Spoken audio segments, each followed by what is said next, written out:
Wait a minute.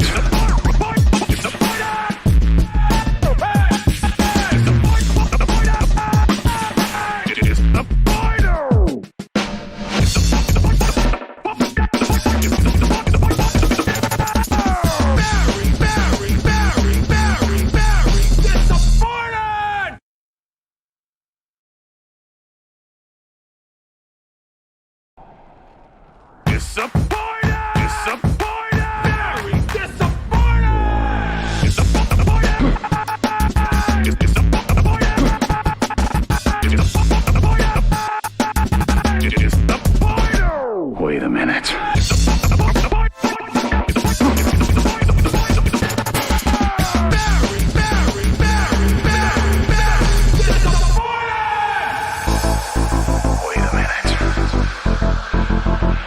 This isn't my world. Disappointed.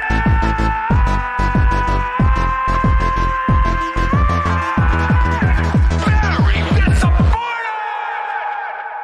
Wait a minute.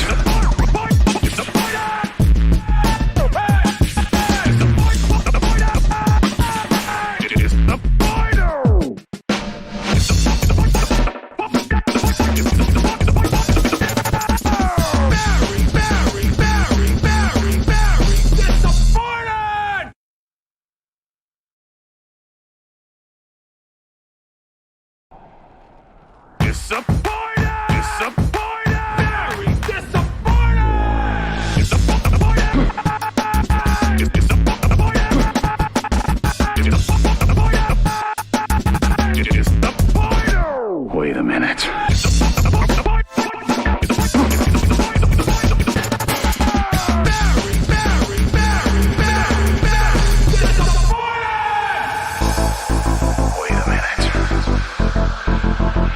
This isn't my world.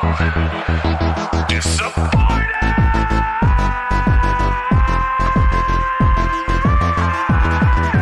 Very disappointed. Wait a minute.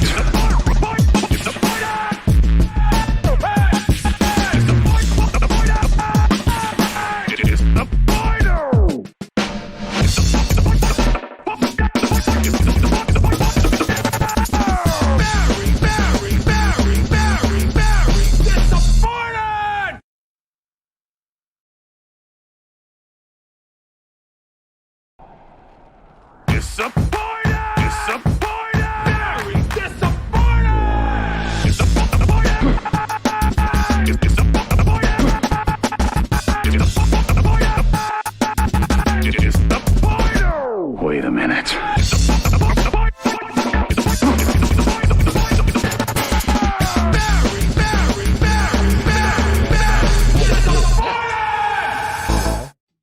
Live. Awesome. Thanks for tuning in to Mind Your Biz Mondays. We're seeing signs of mass adoption with more crypto tokens having their own emojis on crypto Twitter. Isn't that awesome, guys? What do you think? So cool. Yeah, definitely coming to go. Doug, or 3Douglas is, he was taken off guard by our enthusiasm for the emojis. 3Douglas emojis in this business are everything. It may be a little bit silly, but it's definitely a sign of, because people can see something associated with the coin, right? Now, how did they determine? Anybody know how they determined which coins got their own Twitter emojis? It's a mystery I to think me. besides Bitcoin, they probably paid because it's both Binance and Tron. That's possible. That's entirely possible, considering that Jack Dorsey, the CEO of Twitter, also the CEO of Square, aka Cash App, he had a vested interest in promoting Bitcoin because they did Bitcoin buying and selling on Cash App, right? So I think that one they did for free because, they knew they'd make it up in fees on the back end. And I want to say that the last report, it was like over $300 million in fees that Square earned from buying and selling Bitcoin. So, they had financial incentive for that one. Nobody paid them directly, but boy, they got paid. So the other ones, I mean, I don't know, but I doubt Binance paid them $300 million. Right. Yeah, that's a lot of money to have to pay for an emoji. Definitely like a odd choice by market cap. And Seth, what were we saying that crypto Twitter was pretty instrumental in launching Ethereum, yet Ethereum doesn't have its own emoji, even though we know that shortly after Bitcoin got their emoji, Vitalik asked Jack what they would need to do to get an Ethereum emoji.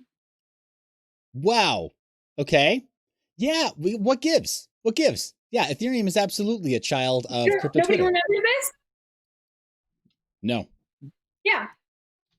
So I don't know. Seems kind of strange. In other news of mass adoption, unless you guys want to keep going on about the emojis, this was actually pretty big news today. The SEC approved a blockchain transfer fund, ARCA U.S. Treasury Fund, which digital shares are our coins, and it marries treasuries with blockchain. It's an ERC 1404 token, which means that it can only be like it increases regulatory, I don't know, confidence because the addresses have to be whitelisted.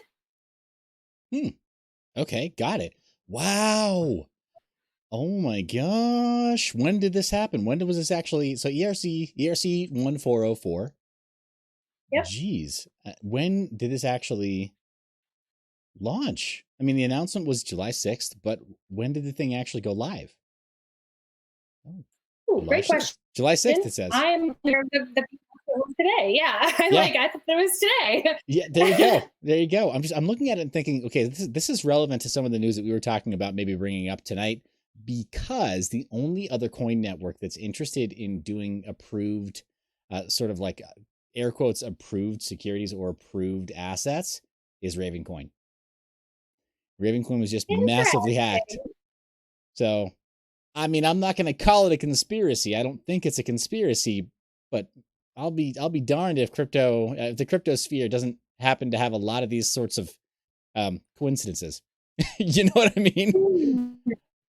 Yeah, definitely. I didn't realize that. So yeah, I think that whether people are interested in buying ARCA shares or digital shares of ARCA tokens, it's definitely a sign of adoption when you can start seeing stuff like, exchange traded funds or blockchain transferred funds, right? That the SEC is approving, whether or not you like the SEC. Yeah. Yeah. I mean, it's kind of funny though, because like with the SEC, there's some pretty restrictive rules about, for example, investing in businesses and investing in certain asset classes, right? You have to be a qualified investor. And there's been a lot of criticism, a lot of pushback towards that in the crypto sphere. Like crypto Twitter, there are a lot of people who are sort of traditionally, they have the traditional background of finance or of fintech, and they're very critical of this, saying like, hey, well, what if my great aunt wants to go and invest in this seed stage startup, or not seed stage, but this Series A, right? Like, why does she have to go and be an accredited investor or a qualified investor? She should be able to invest in that. You'll let her invest at the tail end, right? All the crap stocks. You'll let her pick up that stuff. It's all slop. It's junk. Why won't you let her pick up like $50 worth of this company early on, where there are more privileges?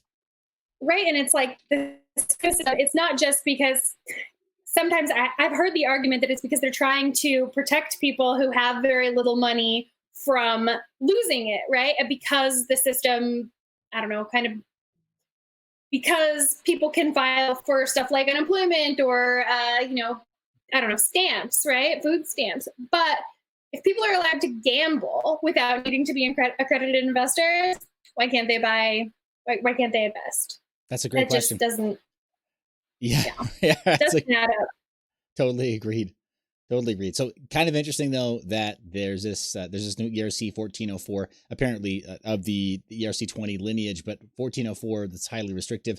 That is almost exactly like Ravencoin and their restricted asset class. When I went and spoke with Tron Black, the lead developer of Ravencoin, at the Overstock.com headquarters, that's what he was excited about. He was so thoroughly excited. You could just tell they knew that they were about to like capture lightning in a bottle with this thing, right? Like, we're going to make sure that the traditional financial Like first, before we do away with the old ways, we have to first kind of mirror something that people with a traditional finance background will feel comfortable putting their money into, right? Like if the blockchain technology doesn't seem secure enough, then we don't get some of the old guard involved. And the moment we do get them involved, then we can start saying, hey, well, guess what? Now we're going to blow your mind. It can do this. It can do that. They can do all these other things. A lot of the financial vehicles that you're used to in the traditional finance markets, we can now emulate with smart contracts and dApps. But we don't get that until we get some of these institutional investors and some of the gatekeepers to the institutions involved in something that's lower stakes and just easier for them to deal with, right? Like, hey, can I even just hand one asset to you and know who you are, but also make your identity a secret, or at least make it something that's only known to approved auditors, right? Like, so that's been a problem that blockchain hasn't really solved, even though there's been, Omni Layer protocol and now Ethereum for years. It's been something that hasn't really attracted them because there hasn't been a good way to do that and also maintain the correct level in their minds of anonymity. So that's weird. It's really weird in my mind that this is launching right after, like literally the week after the public announcement of a massive exploit in Ravencoin. Yeah, actually, now that you mention it, that definitely does seem, I don't know, it seems like something that I want to look into more. Yeah, I think we're going to dwell on this a little longer, Nicole. We're going to do some, yeah. But hey, 3Douglas, so are we ready to move on? For sure. I just want to ask 3Douglas. I mean, so I know that you guys got 3Douglas with us, and you may know him from our interview on Private Paper. Obviously, if you're on crypto Twitter, you know 3Douglas. He's a known character, a known good actor in the space who's very focused on privacy and very focused on banking the unbanked. What's your take on this news here? What do you think of bringing in the old guard, the old financial institutions, the old financial industries with products like this ERC 1404? I think it's just going to ramp up adoption. I mean, if you think about it, like now the SEC can keep track of people who are investing with Ethereum or Ethereum tokens. And this is just going to give other companies going, hey, I can actually trust something and I can do it with my lawyers behind me. We don't have to question that kind of stuff. And it kind of gives the government and the groups within the government a head start into testing blockchain technologies. Yeah. Awesome. Yeah, totally agreed. It seems like it's kind of low stakes, right? If they can sort of dip their toe in the water at first with stuff like this. Yeah. Oh yeah. It's like very no cool. risk. Now I'm going to give you a little bit of a hard time because you are in Canada, correct, sir? No, I'm in Oklahoma. You're in Oklahoma? Okay. You say Ethereum the way that the French Canadians do. Yeah, I believe I actually grew up with a British accent, and so like a lot of the words I say are off, and then I speak like Russian, and I know a little bit of French, and so Что? What? da. Okay, we're gonna have to get into that another time. All right, great. Yeah, thanks for letting me pick on you a little bit, because that one in particular, it seems that it's like kind of the tell, right? There's very much a thing. Yeah, so maybe later on in the show, I'll ask you to say the word aluminum, and if you pass the aluminum test, then you've become American enough, right? Like, you know what I'm talking about. I'm not very American. I mean, whatever, optional, right? In cryptocurrency, and anonymity is the word, so who cares where you're from? But I apologize. We digress. What was the next bit of news that we had, Nicole? So, it's something that everybody on crypto Twitter has probably seen, even outside, and it's not it's a complex issue and it's compounded. So let's start with crypto finally. Rachael talking about the inclusion of women in cryptocurrency and how unpopular that is within the community. Yes. You gonna play a little bit of that video? Let's do it. I've got this is Rachael Siegel, right? Not Siegel. It's not Siegel. Okay. Siegel, yeah. It is Siegel. All right, cool. I think so. Hello, Bitcoiners. So I made a live stream earlier this morning where I talked about the fact that my Instagram had been disabled. I woke up and my Instagram had been disabled. and I talked a little bit about my experience in the space, but this stream right now is just going to be about what's going on with Instagram and why this happened. So I found out after posting, I was reached out to by Girl Gone Crypto. You guys know Girl Gone Crypto. I do my live stream Finally Fridays with her. We work together. Her Instagram was also removed overnight, also completely disabled. And then upon me and her speaking out about it, we were reached out to by Tech with Catalina.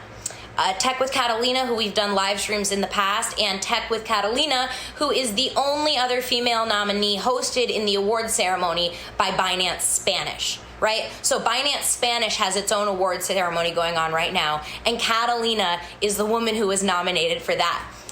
All three of our accounts were removed entirely, disabled, with no warning, no reasoning as to what happened, no prior infractions, literally just selfies of girls on Instagram.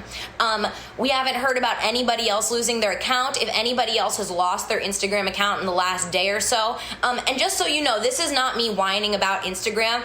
This is clearly a targeted attack against the women who are speaking out about these issues right now. Okay, so I'm going to go ahead and cut it right there at the 1 minute and 32 second mark. Just because she kind of gets to the point that it's very obvious that this is a bit of a targeted thing, when it's not just Rachael Siegel, it's not just Girl Gone Crypto with Leah Thompson, and it's not also Tech with Catalina. It's, if any one of them had been like canceled on Instagram, it could be chalked up to something maybe kind of random. But the fact that all three of them were, and the fact that all three of them were nominees for this new Binance award, kind of strange. Only Rachel was a nominee.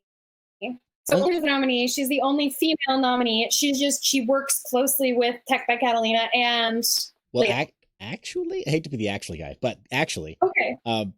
Tech with Catalina, she was in contention for a Spanish speaker award with Binance because she covers the LATAM markets, right? So, which is great, right?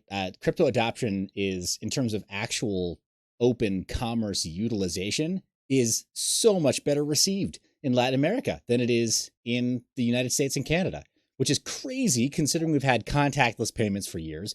Before we had contactless payments via NFC, at least in Canada and then parts of the EU, there were Bluetooth payments, right? Like, payment processors have been all about digital payments for so long, but Latin America is kicking our butts when it comes to adopting crypto. So yeah, why did they kick out Tech with Catalina? I think it has something to do with the media and manipulating. Yeah, so, I mean, yeah, I don't know. So I think that this is a complicated issue, that it's like, it's double stacked. We're talking about, aside from the Instagram or from their Instagrams being removed, it's also, is there an issue of women in crypto, or is gender just a distraction? Is it even important to discuss? That is a tough one. I think that there's always going to be a need to discuss the inherent issues of bias, right, when it comes to representation. And we're seeing this right now in pop culture with the BLM movement, which I still have a tough time calling it that, because I think Bureau of Land Management, I think of going out to where like cattle can free range.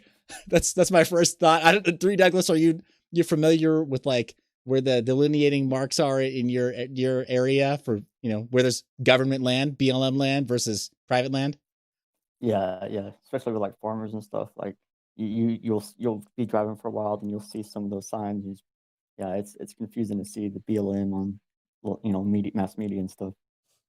Yeah, so that's been tough for me. But the Black Lives Matter movement, so much has been said about it. But where I think we're right on track as a society is talking about bias, talking about it openly, and then making sure that we don't don't fall down the rabbit hole of becoming overly PC so that we can't continue to talk, right? Like, the whole point is to keep the conversation going and then see what we can do to minimize bias, in my opinion. So I think there's absolutely a need to continue this conversation, Nicole, 100%. So, I mean, I can absolutely speak from experience as a woman who works in the crypto industry about whether, I can't say that I have experience working as a man in the industry, so I can't really compare them. What I can say is that as a woman who works in this industry, I think that it's different because men face different attacks, right? Like, women have advantages in cryptocurrency in terms of building a following on social media, absolutely. But also face criticisms about things that I think that men don't face any criticisms on. And I should ask both of you, because you're both fathers, you're both known, it's known that both of you have children. Have either of you ever been accused of being an absentee parent because you were spending time researching cryptocurrency or tweeting about whatever related to crypto? Because I have. And to me, that's a clear indication that there is a difference in the way that people are treated, and that just ignoring the gender issue isn't going to get us anywhere. That's a great question. 3Douglas, I'm going to deflect that one to you for a minute. We'll come back around and I'll answer it in a second. I spend almost all my time in front of my phone, or on a computer, doing programming stuff for crypto. And I don't know how many times I've been accused of, not paying attention to my kids and stuff like that because of it. But, and at the same time, I've made a house coin. I've gotten my kids to mine crypto, and they get paid in crypto for their allowance and stuff. So over time, they've noticed that has helped them in the end. But probably every other day I have to hear from my wife or from my youngest daughter, for example. She lives with us, and about how, you're on your phone too much, you're doing this crypto too much, you've got too much of that going on. And yeah, it definitely. So do you hear that from the community, though? Have you ever faced criticism from Twitter or from any sort of online community that you're a part of because of your absentee parenting? Because I'm not talking about criticism from my daughter. I'm talking about community criticism that's like none of their business. Yeah, I apologize, guys. By the way, this episode is brought to you by Brondo.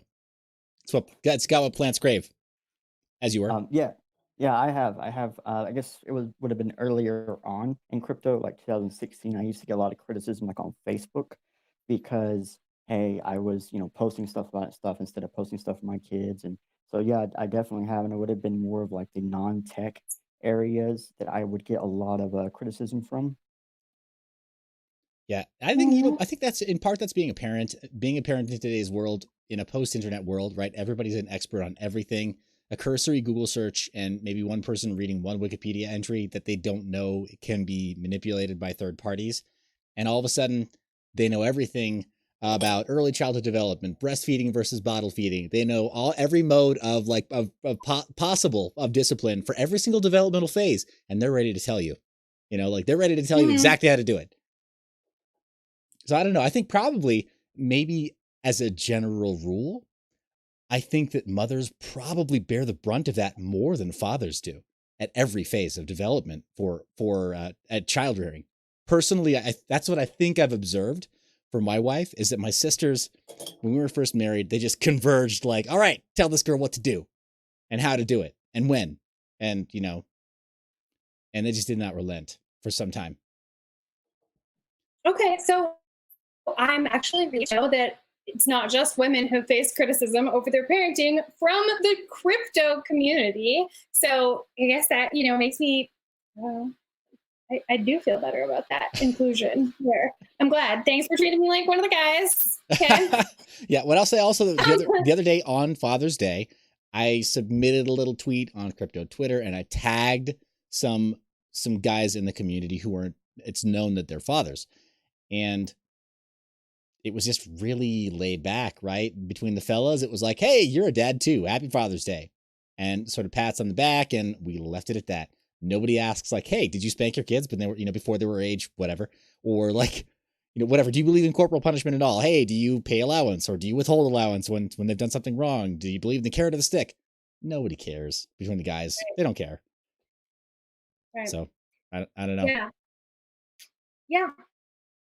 All right, so the other stacked issue with what's going on with Rachael and Leah and Catalina is that this time we talked about, problems with social media censorship.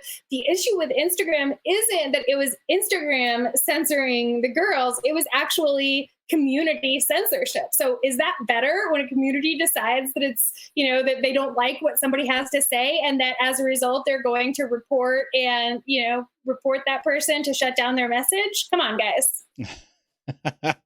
Yeah, I don't know. I hate to use the term cancel culture, but here we are. Everybody's getting shut down by saying, like when they say stuff that a small group dislikes, and they all know how to go and find that cancel button, whether it's complaining on YouTube, right? And falsely accusing YouTube creators of promoting a security, or on Twitter saying this was offensive and jumping through the very minimal hoops to try to get accounts suspended for a time. And now, but this is the first I've heard of it on Instagram in this way. It seems like, to my recollection, you'd have to really violate community guidelines in a pretty strong way for just one person to go and get a channel or an account suspended. I'm not really familiar with their terms of service as far as getting an account shut down. For like Instagram, like this isn't anything really new. Yeah. Like people on Instagram have problems with women randomly being taken off of Instagram for next to no reason. So the community going in, it doesn't really, I don't think, is a good ideal. Like you should also have a community vote for how many people want to keep that person too, if you really want to do like a community vote. Yeah, that'd be pretty interesting, right? To sort of do like an audit, almost like a finding or doing like a follower audit. Yeah, I'm trying to think of the platform that does it. Is it Minds that does sort of like, they have a jury system, or it's one of the other ones that has a jury system where they go out of their way to choose multiple people to curate the results, or to go over the complaint, to make sure that it's not just one person that's tasked with the burden of saying like, all right, cool, delete, like done. Is it Minds? Is it Gab? One of them? I think it's Gab. Okay. Somebody mentioned them in the comments too, and they said, yeah, if Gab wasn't so political, it'd be great. I kind of agree. It is a bit more political than I can handle. But yeah, you mentioned that you weren't a huge fan of Gab for that reason before. So speaking of social media, right, and social media censorship, I want to bring up the point that it's increasingly important that people use alternative social media opposed to legacy social media for reasons like what we're experiencing today, because of free speech issues, and because of something that, it's an article that I wrote. I think, do you have it up, Seth? I should. This is the one. I wrote this article. Yeah, CCN. Yeah, is that Ninjas? Okay, yes, I have it up. Yep. Okay, so this is my first article that I wrote for CCN. This is the second version that I wrote, because originally I had written this not about Ninja, but a study that Mob Crush and CIQ had conducted together. So they're, two platforms that work on, that try to enable monetization options for creators. At the same time, they try to make sure that advertisers get the most amount, the biggest bang for their buck, right? They want to make sure that influencers aren't fake, that they didn't just buy their followings, and that advertisers aren't throwing away their money by advertising with them. As a result, they know more about the people who follow these people than you would be surprised. And by the way, that's you. It means that your data, they know exactly how to market to you, what to market to you, who to use, who to do it with. And that's dangerous. Those platforms are not yet using alternative social media. They're not monitoring what you say on Note, on Twitch, on Gab, that I'm aware of, at least not yet. Yeah, and so Mossy also brings up in the comment section that the same is true of the revamped roadmap for BitTube, at least on the social media platform side, and then on the attention measurement side. But there are ways to game those systems. Some of them. They just, to your point, Nicole, I don't think they've been discovered by the massive data aggregators yet to try to assign that value in a content and ad purchasing marketplace. So yeah, so there's a number of reasons why you should be using alternative social media platforms if you aren't already. Similarly, because creators like Seth and I rely on advertisers and sponsors, right? We actually need people to watch our consume our content on legacy social media platforms. So if you're not subscribed to this YouTube channel because you don't like YouTube, or because you're streaming this from elsewhere, please go and subscribe on YouTube, okay? Because the reviews that we write, the bounties that we collect, those are all relative to the audience size. And unfortunately, they can't measure that if you're coming from someplace else. Yeah, and we would never in a million years ask you to create alt accounts to sign up with. Don't do that. Never. Don't do that. Yeah. Just don't. They can tell when you use VPNs. Yes. All right. So 3D, you've had some experience with being community censored on social media, and that kind of inspired you to create Private Paper. Is that correct? Yeah. Me and a friend, we wanted to be able to write information and be able to own it and be able to share it, be able to sell it. And that's where we started Private Paper. That is awesome, man. So you dealt with Cool. censorship. Why don't we jump back just a little bit? And 3Douglas, we got a bit of a live audience here that I'm sure would love to hear your full story. We talked about it when we interviewed some time ago, and thank you so much for being such a great sport about the timeline. Corona hit, and my life went crazy. I don't know about all y'all. My life went a little bit crazy. So thank you for your patience and in that publishing schedule. But I had a blast talking to you about that. Let's go over that a little bit from the beginning. What got you involved in decentralized publishing? And I guess we'll just say cryptocurrency to begin with. But what got you down this rabbit hole? I just decentralized platforms. It was more like, okay, I got banned off of what platform just because I spoke about the platform, and like I used to be an intern for Facebook and Google, and used to do a lot of work with them. And then when Facebook started censoring me and censoring my accounts, I went, okay, I need another way to do this. And then when I started talking about crypto on Facebook, it got worse. And then just eventually got to a point where it's like I could find other ways to publish and it be unstoppable, but I couldn't receive any revenue. I couldn't make any money off it. I couldn't sell it. And so then that just me and my friend, we really wanted to be able to make a difference in our life with what we publish, because we both write a lot of articles for companies, like I'm not allowed on Publish OX to be an author. They denied me. So there's a lot of platforms where a lot of people are going and they're getting places. And me, I've been nowhere. I was on Steemit since 2016 and probably one of the least known people on Steemit. Still to this day active on Steemit. And it's just like we needed a different way to do this. And that is basically the start of Private Paper. And then it came 2 years of just trial and error. And then in January this year, 2020, we finally designed and built the Private Paper generator, which allows anyone now to build their own individual private papers. Awesome. And let's talk a bit more about that. I've got the in our video together, that last interview, I've got that. I think that was the first generation. It wasn't quite like a release candidate. It was, or even early like MVP. It was your production version of it, right? It was the first version that actually went out. Yeah, that the one that you showed there, that was actually to this day our most secure private paper generator. Like when you build a private paper with that generator, it is more secure than any other private paper or anything that you write or publish online. We have tons of redundancies for that are hashed in, and you are able to really ensure that what is there was produced by you, or you can even prove you produced it. So it's kind of like the Bitcoin of online articles. That is super cool. And the clickbait title that I gave to our interview was I asked the question, is it the next generation cypherpunk zine creator? Because I really think zines were a thing, man, right? Yes, they were. I used to draw like little comic zines when I was in school, so I know exactly what you're talking about. And actually, like we sell articles and generators on like NFTs. So yeah, we definitely have the digital zine going on right now. That's super cool, man. So we got a couple comments here coming through the comment section live on YouTube. The first one is Michael says, yeah, I'm the least known person on Steemit. Thank you very much. Not to be outdone, apparently. And yeah. So yeah, there's that. There's some other people. Let's see. Ooh. Yeah, some other people talking about how to get following and such.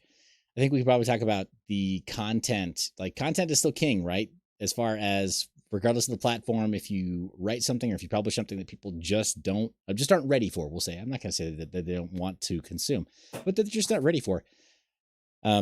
there's such a thing as being tragically early to the party. You can be there so early that, you're just sitting there vibing, drink in hand, kind of like doing your little shuffle and nobody else is there, right? So Yeah.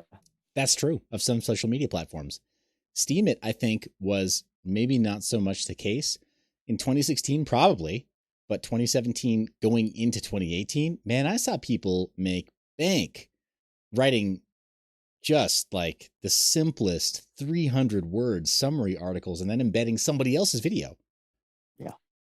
And I've made a whole $20 on Steam since 2016. So Jeez.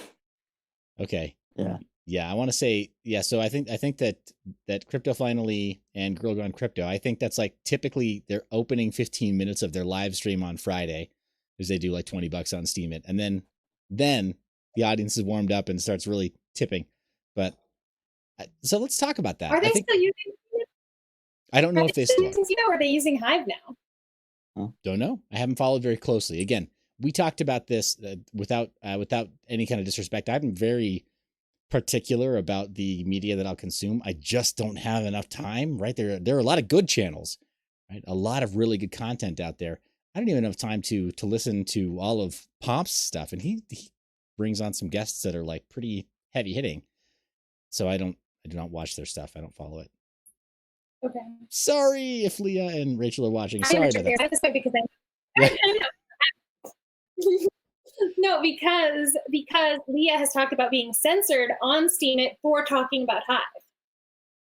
Wow. So yeah, she got on the blacklist. Yeah. That's crazy.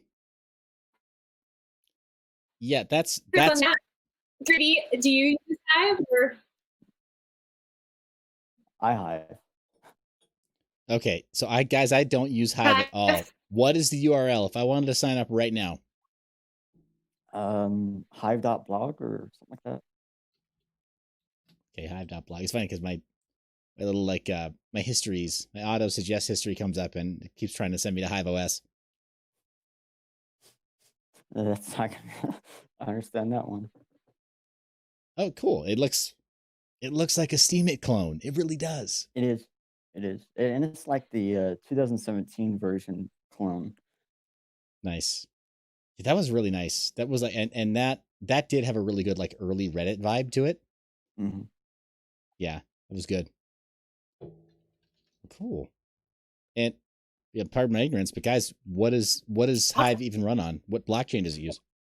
It uses its own. It's basically the exact same thing as Steam It and Rebuzz, but it's all 100% community driven. So okay. Cool. Good to know. Yeah.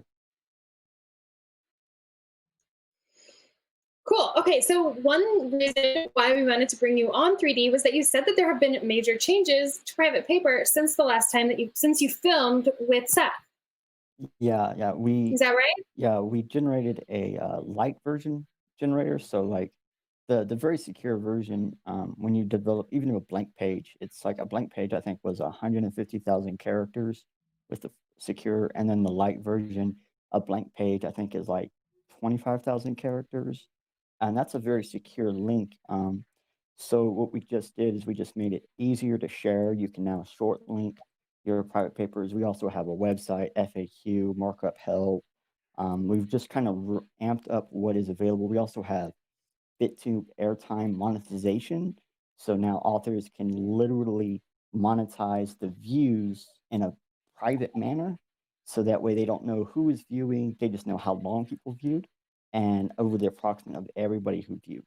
And so now that just allows you to monetize. And then we have ad space, so you can put in ads. And we've made it generally easier for the user to get through the entire, generating process of the generator. Just because people were saying that the way it was set up was kind of confusing. So we have a drop-down menu where it's just like a top to bottom, fill in the blanks, and then hit generate. That is awesome. Okay, so I went to itty.bitty.site, and I think I used the link that we used the last time. Is there a better link for me to use to be able to give our audience a visual over here? 3dd.in/. PPGEN.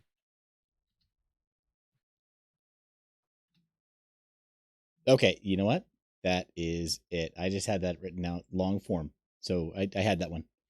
Yeah, the long form, those are secure links. So like every time you generate something new, like say you build a paper or we build a generator, it changes the link for everything changed. So when you build a private paper and then you go to it, someone goes to it or whatever, if someone was to try to hit edit, because there's an edit button so we can translate and things like that, when they finish it and they click the button to finish, it actually is a whole new link. So your paper, your generator, your build is permanent. It's once you build it, you can't delete it. You can delete the save, but you never delete the build. Got it. That makes sense because you mentioned that all of the text is fully encoded into a link. Mm-hmm. Yeah, it's 100% in a base64 URL. That is still so cool. I'm still pretty much fascinated by that concept of having all the content be fully baked into the link.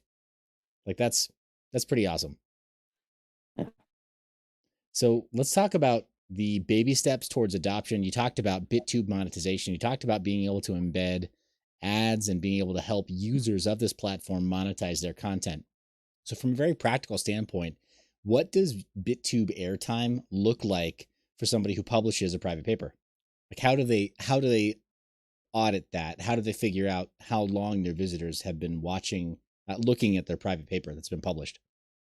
So BitTube, when you join BitTube, you get BitTube wallet. You can generate a module, hash numbers or a string, and a name for that string. And so when someone else is using like BitTube browser or anything else, or they have BitTube airtime running on their extensions, and they view and watch or read your paper, basically it announces to the BitTube blockchain that this string is being viewed for this long. And that's about it. And so that's all it's really doing. It's kind of like saying, announcing a new wallet on the blockchain, although this time the blockchain knows of the wallet and is able then to pay you out. And so a couple of other things BitTube has is like you can actually get an entire BitTube account without having to verify anything. So it can be 100% anonymous. You can mine it and then you stake your BitTube account, your tubes, in order to get more airtime from them. Got it. Right. Yeah. So staking BitTube, yeah, if I remember correctly, staking those coins from BitTube is a means of verification that they accept in order to unlock greater functionality on their platform, right? As opposed to giving them like a phone number or an email address. Right, right. If you was to say stake 2,500 tube tokens, you'll be able to get, I think it's like 4 hours of airtime availability, and then yeah, that's basically considered the same thing as a verification by just staking 2,500 tokens, and then I think it was like 10,000 tokens or tubes. If you stake that, you get half a day's worth of airtime availability. So if people viewed your paper for over 12 hours in a single day, you would get paid for 12 hours worth of that view. Got it. Okay. And then there's an explorer then within BitTube that shows you the airtime that corresponds to that wallet. Yeah. Got it. Okay. That's pretty darn cool. I'm curious as far as a design choice, why HTML? So why the hypertransport markup language as opposed to using the more popular, like what's becoming popular as Markdown? We didn't want any dependencies needed. We wanted any machine to be able to run it and view it. Like I've actually ran and built private papers on a Nintendo DS 2XL. Wow. So I mean, we've had people run these papers on their PlayStation. You can view it on your Xbox. Any browser can view this, even Linux browsers, non-GUI browsers. Almost, I mean, we've had browsers come in from every country you would think of, even computers that are like 30 years old that barely have any kind of actual browser. It's just a basic terminal, Termlink or Termex browser, and they're viewing private papers. Nice. That's awesome, man. Okay, so let's talk about this. What are some of the interesting fringe use cases that you've heard people tell you they've used private papers for? Because my first thought was like some kind of like a fanzine, right? Like, because it would just be really cool to be sort of like, to be like way edgy and be like, oh yeah, so we don't know who published it, but here's the and whatever it is, it could be like a coin collection zine, it could be like a stamp collector zine. Who cares? That's a cool idea to me. But what have people told you they've actually used it for? We've had a couple of people make websites using the generator. We've had a few people, they actually wanted to like list all the coins they use. And so now they have a news chain of the coins they prefer. They just talk about their coins and stuff. That's really some of the better things that we get besides people actually just writing articles or private diaries. I've heard of a couple of people doing journals where like they would write some stuff in it, hit the button, and then just downsize it. And then later on, someone, their friend or someone would come over to the same computer, open it up, read it, edit, put in their information. So they're using it as like a messaging system that's 100% offline. So those are probably the better ones. Now, I do fear like, criminals or pedophiles might use this because, we don't know how many actual chains there are, news chains. We don't know how many actual private paper generators there are because anybody can fork, anybody can build it, anyone can build another one. I do know that out of what people have told me, there's at least 50 news chains out there in the world. But out of everyone that's ever came to me and told me they have one, they seem to pretty much do it for their journals, personal journals, or personal diaries. I think it's probably the number one reason people use private paper. Okay, got it. So it sounds like then, yeah, either the journal or sort of like a private messaging system. It's like, yeah. So 3D, I think being concerned how people use it is something that, I don't know, people like is natural, right? Because it's something that you've created, but how could you possibly be responsible for how people use a technology that you created? Like, or is Bitcoin's founder responsible for how people use Bitcoin? Is the Monero Foundation responsible for how people use Monero? I mean, that's just. I think that depends on who you ask, right? Because Uncle Sam loves to hold cryptocurrencies to a standard that he won't hold himself to, right? It's absolutely. Like, oh, but cash is, squeaky clean. Right? Like it's never, no one's ever used cash for a drug deal. Right. Yeah. Well, but so the first thing that I thought of when I watched the video about private paper was that would be an awesome private messaging system because we really, Signal, right? We have that and it can be encrypted and there are some other ways of communicating, Proton mail, you can encrypt WhatsApp, but this seems more secure.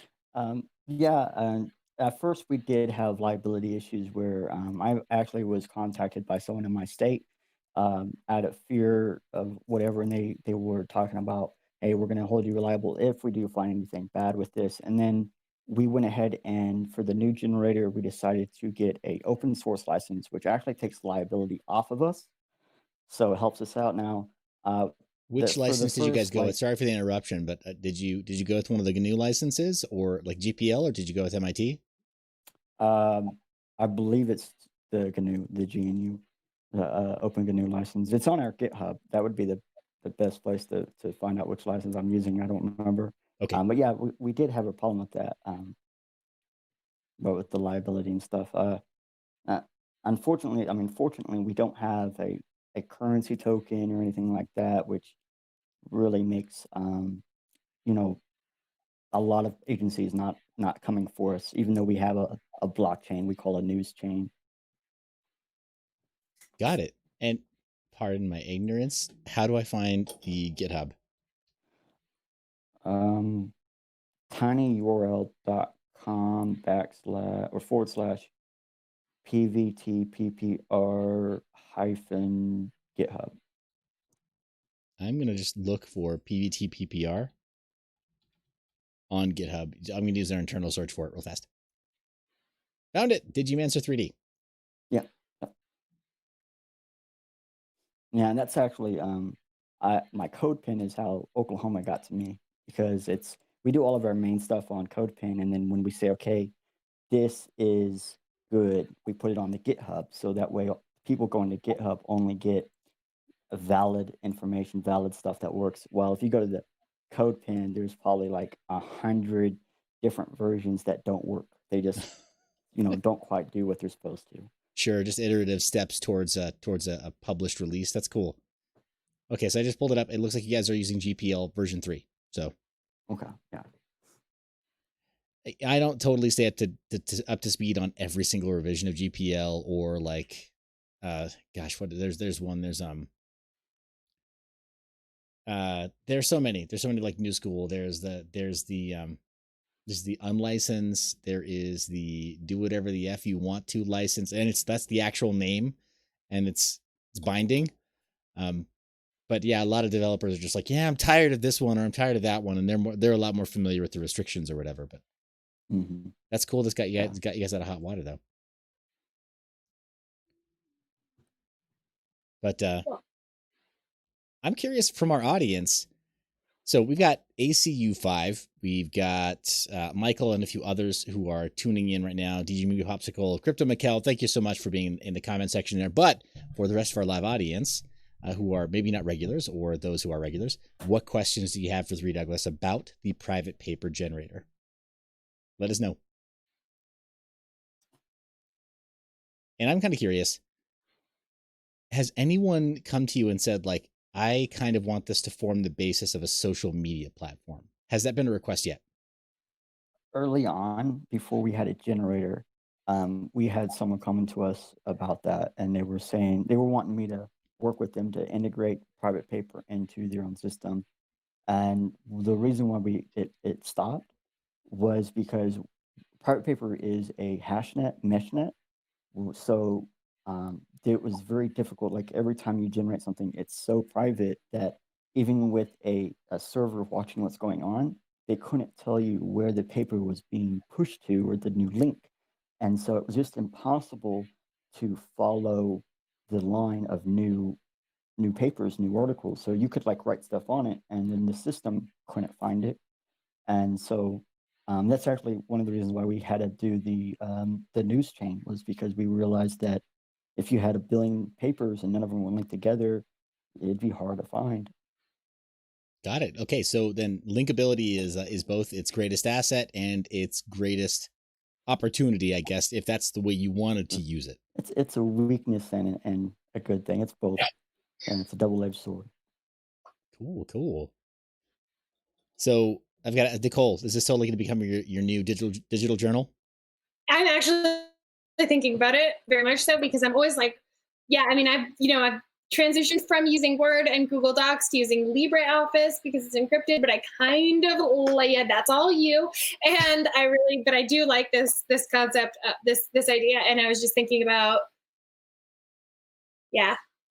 I think I'm gonna definitely play with it a little bit. Very, very cool. We haven't even talked about LibreOffice being able to leverage GPG encryption within LibreOffice yet, because there are separate plugins that will let you. There's a lot. I mean, 3Douglas knows the encryption and open source rabbit hole. It's not really like a rabbit hole. I mean, it's more like a gopher hole, because it goes really deep, and then it's like a network of all kinds of other stuff. Oh yeah. So that's cool though. It's cool that you're using not Microsoft Word and not Google. I mean, I also like the idea of using it as a private messenger.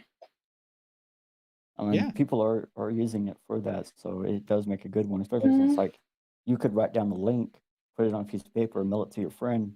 Then when they get it, they put the link in, and then without DNS keeping track of where it's going, they can read your message. Yeah, so that's what I was thinking. I was like, this is like the modern version of sending a raven, but without the fear that your message is going to be intercepted. Exactly. That's awesome. I think that's really cool. Can I ask also, as far like a sort of practical hands-on guide here, if we wanted to set up a private paper right now, we wanted to publish our own paper, and I wanted to assign a brand new anonymous wallet or pseudonymous wallet from BitTube to gain airtime from it, what's the process? How long does it take to monetize a paper? Because I'm still like, I'm hung up on the idea of doing a zine. I might do, most of our audience doesn't know this, I'm really big into, this is not a pen, I'm really big into hidden blade technology. It's actually a blade. Right there's a micro scalpel. So I want to do a zine about blades. How do I monetize it? Well, first, the longest part is going to be just getting a BitTube account. Once you either put in the BitTube airtime extension, or you get the BitTube browser or the BitTube wallet. The wallet, they have web wallet, mobile wallet, desktop wallet, whatever. Once you get one of those activated and running, I think the most you have to do is install it and turn it on. And then it will say, let's build you a wallet. What do you want to name it? Click on it, go through that. Then it will say, you have a spot that will say airtime. You click on airtime or airtime module. And then there you'll click build new. You'll build a new airtime module. And then it will give you a number and a name. And then on the private paper generator, there's a spot that says BitTube hash, BitTube name. So you put in your BitTube airtime hash and your name with the rest of your stuff, hit submit, it generates, you click on that link to pop up the page, and then boom, you're officially done. I mean, it can take you within 5 to 10 minutes. Got it. And is there, I don't know, do you think there really isn't any, there's not really any linkability or traceability between using the same airtime hash and airtime name other than on BitTube's side, right? Actually, when you say you use the exact same hash and name over and over and over, BitTube doesn't know where it's actually coming from. Like, they don't know that it's coming from a specific page or anything like that. So you reusing it is actually safe. Saying that, I have 2 that I use. When I do something official for private paper, I use a specific one. And then I do something like just for me, I use a different one. So there are still ways to separate how you getting paid through your papers, even if it's through the same BitTube wallet. Got it. Okay. So it sounds like then it's in terms of a security, like it's funny because for OPSEC, anywhere else with any other kind of credentials, the common wisdom is like don't reuse credentials at all because now you got linkability, right, between different different systems, right, or different services. But it seems like with this, it's almost like the more you reuse it across different papers, I mean, it doesn't really increase an anonymity set anywhere other than that you obfuscate where you've been building up that wallet because like you're saying, there's no IP tracking or anything on BitTube. There's at least no public registry or blockchain countenance of the IP address that some of that airtime is coming from. It seems like it just measures the attention and then just only records the block reward then. Yeah, pretty much. That's a great way to explain it. Because they're using your wallet as an IP address instead of an IP address. So because you have the BitTube extension or the wallet installed. So that's not like if someone who doesn't have anything with BitTube and they go watch a private paper or read a private paper, you don't get paid for that. Okay. Because BitTube doesn't know that person viewed it. Okay. Because they don't have it. Okay, awesome. This is great. So I'm getting a request in the comment section for us to maybe do a step-by-step video on how to do this. 3Douglas, we are getting really close to an hour right now, but maybe can we do something at another time where you and I and maybe Nicole, the 3 of us again, we do a walkthrough. I want to in this. Mm-hmm. Awesome. Can we do a really tactical how-to guide together? Sounds fun. Okay. Awesome. I think that there's demand, at least in the audience today. They're saying we want to see it. So let's make sure that we get something on the books for a date that we get back together, publish some cool papers. I want to do the zine. And, there's so many other use cases. Nicole, what do you think your first paper is going to be on private paper? Well, I'm not going to tell anybody because I don't want anybody to know that it was me who wrote it. Oh, snap. You could write it, sign it as nobody or whatever, or sign it as your BitTube hash, and no, she's gonna false flag it. She's gonna sign it as me and be like, "Yo, this is totally Seth." It's gonna be all girly stuff too. It'd be like, my favorite lipstick color is this is totally Seth. Yeah. You found me out. Okay. Whew. I was worried I was losing my edge there. All right. But that's awesome. So we'll set that up for sure. Hey, let's wrap things back up real fast and let's take a look at tonight's content holistically. If crypto finally, if Girl Gone Crypto, if Tech with Catalina, if these channels, right, and they are brands, right, they are building, it's a personal brand, sure, but they are brands too. What could they do to leverage private paper to their advantage at times like this when they're canceled on Instagram? Do you think it's the right tool? Is it not the right tool at all? Could it be a stepping stone? How could something like private paper help them? They could completely replace Instagram with private paper. I mean, there are different ways they could actually host their pictures and then link it into private paper. And then they could just have a short link that they put every new their private paper, new private paper to, and then have one link that their fans could go to and view their new Instagram post, but it'd be their new private paper. And they could have the picture, they'd have the description, they could put more information there. They could link all sorts of stuff there. And really, like, private paper is so diversible that any social system you're on right now could be replaced with private paper, even though it's only your text that's stored. But there's other places you can store your pictures and your videos, like library or speech or something like that. Got it. Oh my gosh, this rabbit hole is going deep. And So would there be IPFS. there aren't a lot of users? Huh? What? Oh, say again. Sorry, I was just asking if maybe one of the main. Who's going first? Please. Okay. I was asking if one of the issues with using private paper instead of Instagram would be that Instagram already has significant number of people who are on using the platform where private paper doesn't. Would that be? Yeah, that's definitely a potential. But if, say, Instagram, So more people need to be using it. Say what? So I said, so more people need to be using it. Yes. And private paper doesn't have like internal structure where just because I'm on private paper, I can see your private paper or anything. So it really comes down to the individual and how they share their information.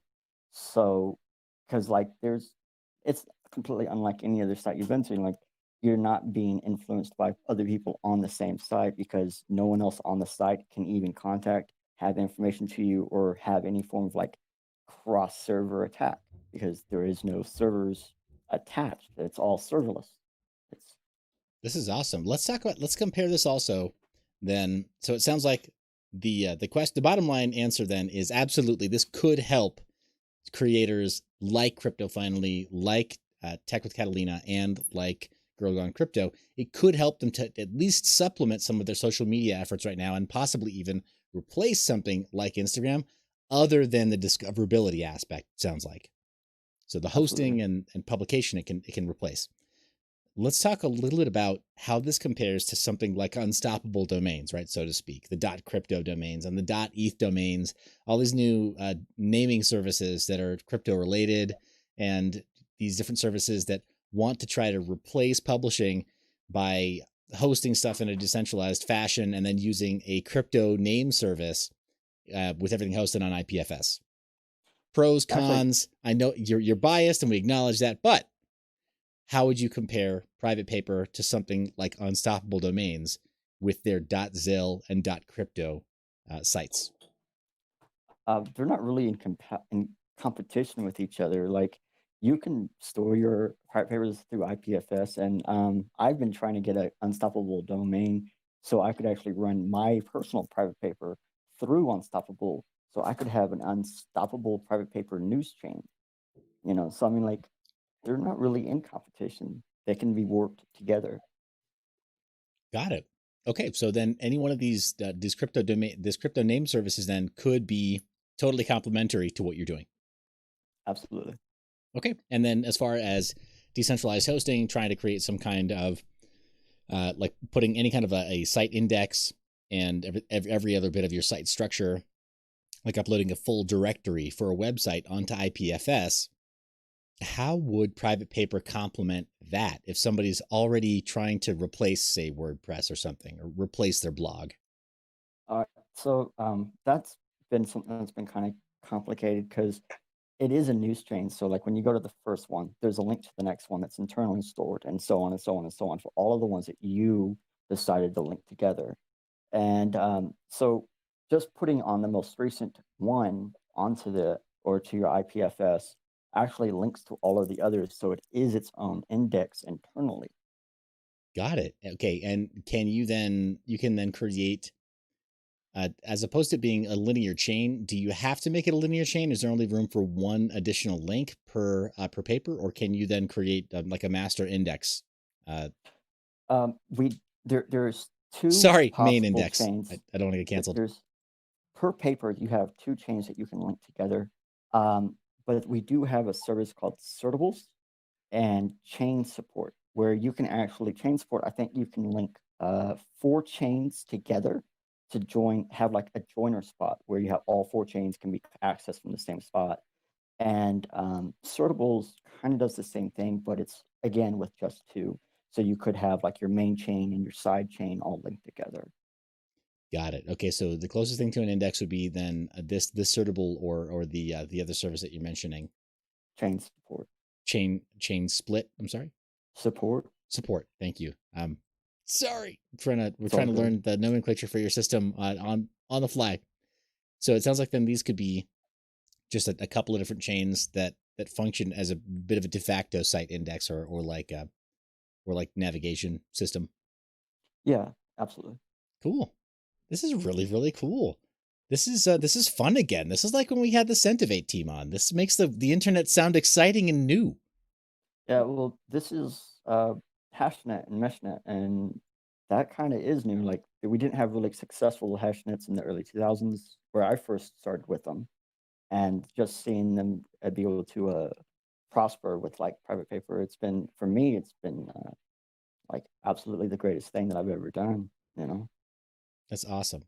Well, worthy contribution to the cryptosphere, obviously, and you're helping to not only put monetization into the hands of creators in a way that they're much more in direct control of, but publishing too, right? Like the two, it's a killer combo, right? Like there's so many other platforms that are saying, "Hey, come join our platform," and we're probably not going to be evil, and we're probably not going to cancel you, and maybe you'll even make money. Maybe. It's a lot of question marks, man. No question marks here.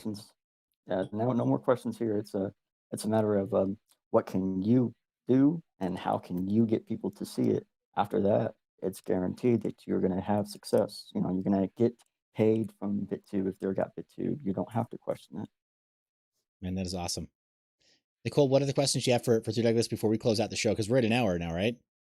Yeah, we are just over an hour, actually. I really think that I've got, a couple of things that I want to plug to our audience, but I'm excited to do this walkthrough of how to set this up. So let's schedule that before we let you hang watching. So yeah, I'm ready. Do you want me to plug? Do it. Plug away. All right. So the first thing is my T-shirt, Satoshi 2020. If Donald Trump and Brock Pierce can run for president, why not Satoshi, guys, right? So if you want your shirt, you can get one at Mineyour.biz. And the other thing I want to plug is our Scambuster Saturday episode this week. We've focused on a lot of smaller projects that have been called scams in the community, but really in cryptocurrency, everything has faced criticism at some point or another from some community or another. This week, I'm really excited about it. We've decided to analyze Ethereum. Is Ethereum a scam? So definitely tune into Saturday. Additionally, anybody who's really anti-ETH, let's talk. Bring them on. We bring on the hate, guys. Nicole and I are far too pro-ETH. Yeah, I have acknowledged a pro-Ethereum bias, and I also think that I try to maintain objectivity when I'm presenting information. And the best way that I can practice that is by doing it with a project that, I am a token holder of myself. I could not agree more. And I'm super excited that we're talking about ETH this week. So is that all we have by way of announcements? Yep, that's all I've got. I've out to a couple of different people about coming on our next episode. I sent a Telegram message to Roger Ver. I've been back and forth with John, but can't really get a confirmation to schedule. Elon Moist, who I know that we've talked about having on the show, can't do our live stream, so we're gonna have to set up something because of the timing with his location. We're gonna have to set up something, pre-recorded with him.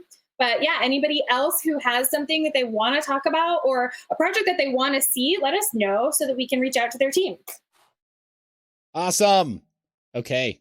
Well, with that, we should probably sign off, huh? What's our sign off for the show? We don't really have one. I've got mine for my shows. I do the Love Your Face bit, and we need one for the show.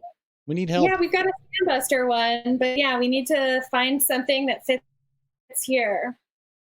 Yeah. Right? Maybe like, It's I don't know yet. Yeah, it's Monday, comma, GFY, ... Huh? Yeah. Huh? Yeah, I was thinking of something like mind your business, because, but like, I don't know. Like, Okay. Mind your you business. guys got suggestions? We're open to them. Okay. Awesome. I guess with that, then it's, and then a question. Douglas, thank you so much for being on the show. 3Douglas, thank you so much for spending the time with us and going over Private Paper again, the latest iteration, and being willing to commit to this step-by-step walkthrough. Nicole, as always, you are the co-host with the most. Thanks for showcasing all of the merch tonight and designing this excellent Satoshi 2020 shirt. Audience, go have a Monday. Go have a week. Get out of here, guys. Why are you still hanging out? Disappointed! Very disappointed!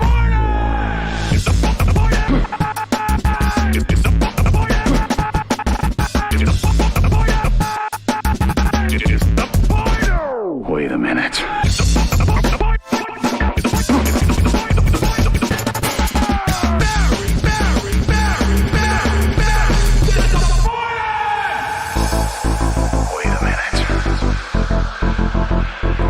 In my world, disappointed.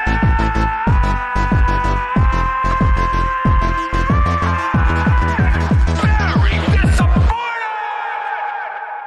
Wait a minute.